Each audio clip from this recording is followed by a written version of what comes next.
Monsieur Kremer. Merci Madame la Présidente. Je vais faire une intervention en deux temps si vous le permettez. La première, parce que je souhaite vous parler du volet enseignement supérieur et recherche, et une deuxième partie plus globale pour synthétiser la position de notre groupe sur l'ensemble du contrat de plan État-région. D'abord sur le volet recherche, il y a effectivement, comme cela a été souligné et comme vient de le redire Patrick Jean, des points négatifs et des points positifs.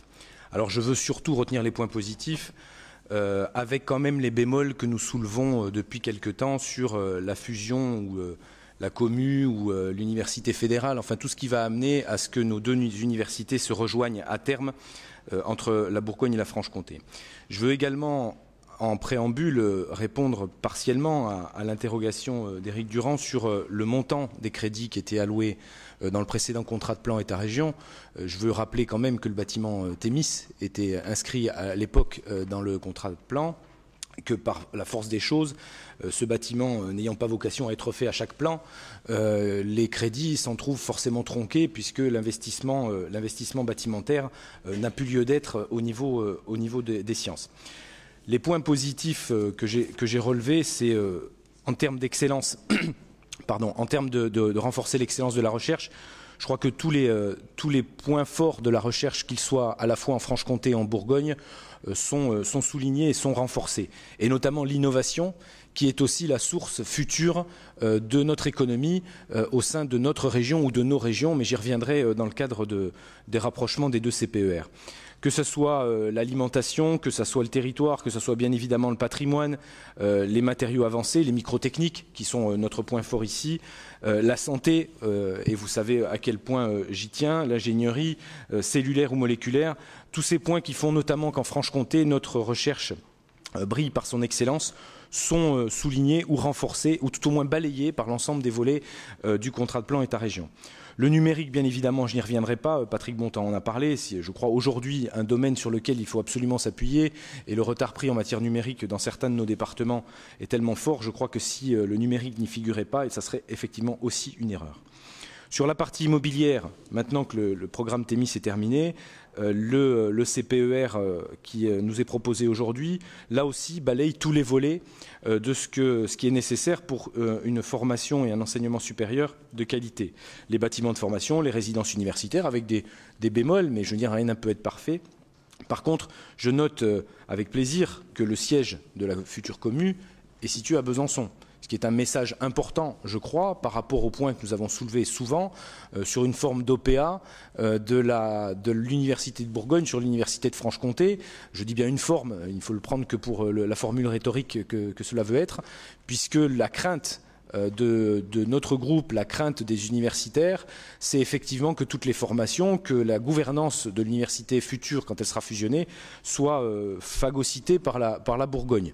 Et je crois à cette image-là d'ailleurs que les projets de fusion qui avaient été engagés à l'époque, Université fédérale et tout ce qui avait été engagé par l'ancien président de l'Université de Franche-Comté et son collègue bourguignon, ont été arrêtés pour revenir aujourd'hui vers une commune, preuve qu'à un moment, les choses n'étaient pas si simples que cela et que la fusion entre nos deux régions au niveau universitaire ne pouvait pas aussi se faire dans la simplicité et la sagesse que vous soulignez parfois comme modèle et que je souligne à mon tour parfois comme des choses sur lesquelles on a fait marche arrière.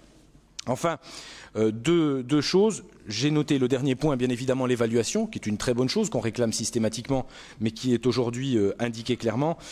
Et je m'arrêterai 2 secondes sur l'éco-conditionnalité, qui est marquée dans chaque thématique, mais là aussi, qui est un de nos chevaux de bataille, l'éco-conditionnalité ne doit pas être un frein à toutes ces politiques et il faut être extrêmement vigilant, que ce soit sur les marchés publics, on vous en a déjà parlé maintes fois, ou sur d'autres engagements, que l'éco-conditionnalité n'engage pas le fait que ces politiques publiques soient freinées ou arrêtées sous prétexte que les porteurs de projets ne puissent pas y satisfaire.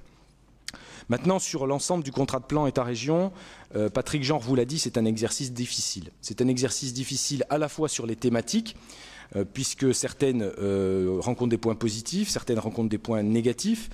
C'est un exercice difficile en termes départemental, parce que les déclinaisons départementales de chacune de ces thématiques ne sont pas équitables. Le volet mobilité est effectivement intéressant sur certains départements. Je soulignerai, ma collègue Véronique Dégalé le dit aussi, en étant de Vesoul, je crois qu'elle est parfaitement touchée par les problématiques de mobilité et de route. Il y a des avancées capitales en matière routière qui sont dédiées à la Haute-Saône.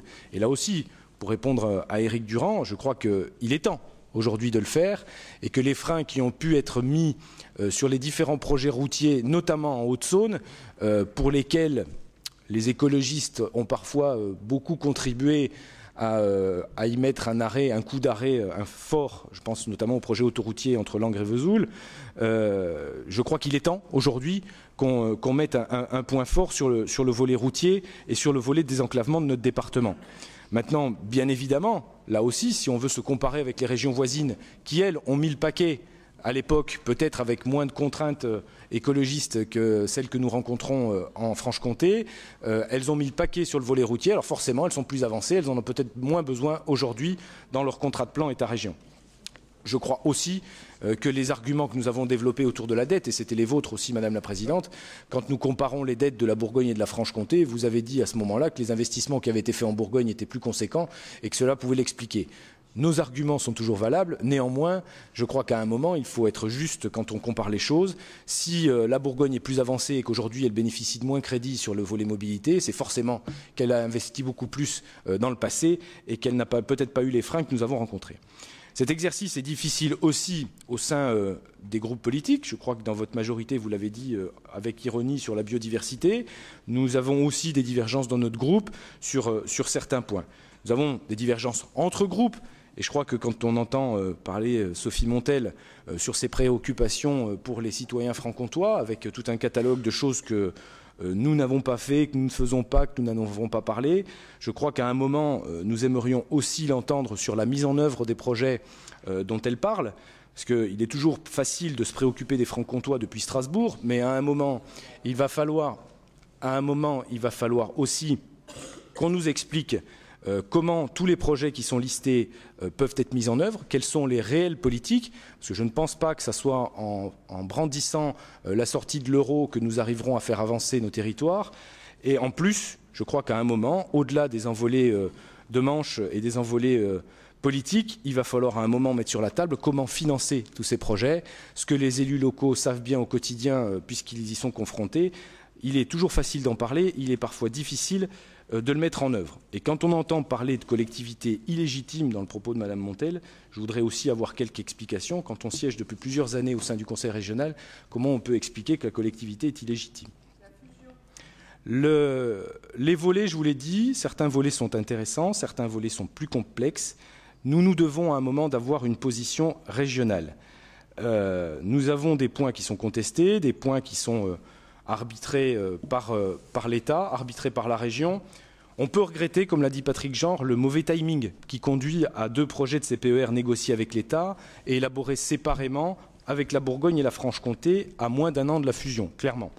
Une clause de revoyure de l'État est prévue en 2016 pour aboutir à un CPER commun avec son lot d'incertitudes sur les projets qui seront retenus.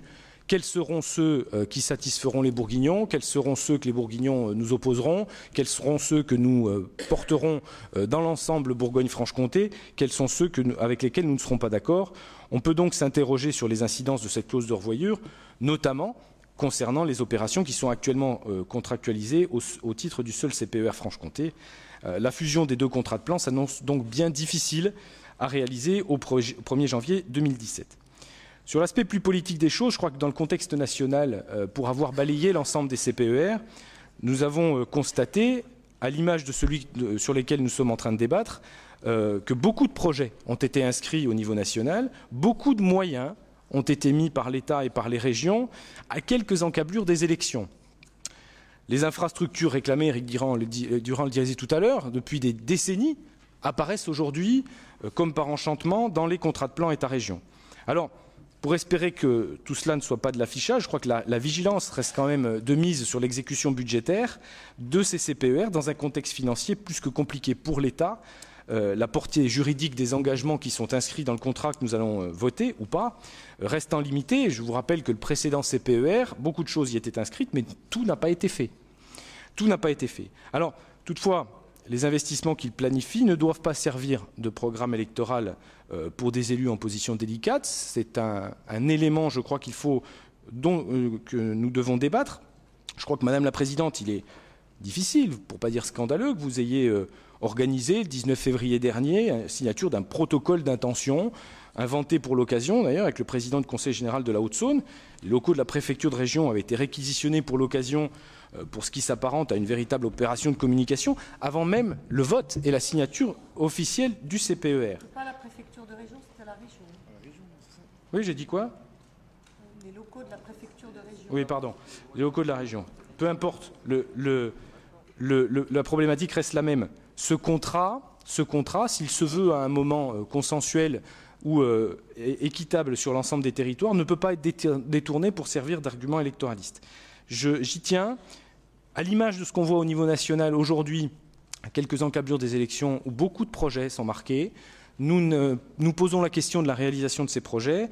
De même, juste pour la parenthèse, vous voir détourner l'utilisation du plan de relance BTP au profit du président sortant du Conseil général de Belfort, avec une rallonge de 200 000 € annoncée lundi en conférence de presse, qui n'est absolument pas décidée par notre Assemblée. Je crois qu'on est dans un contexte où ce contrat, au-delà de la portée territoriale, ne doit pas être détourné à l'avantage d'une politique électoraliste. Alors avec ces éléments, avec cette particularité d'exercice complexe avec des points positifs, des points négatifs, mais aussi avec cette problématique de la revoyure après la fusion qui laisse en suspens beaucoup de choses, qui laisse des épées de Damoclès sur certains points, qui peuvent aussi être rediscutés positivement alors qu'aujourd'hui nous n'étions pas forcément favorables.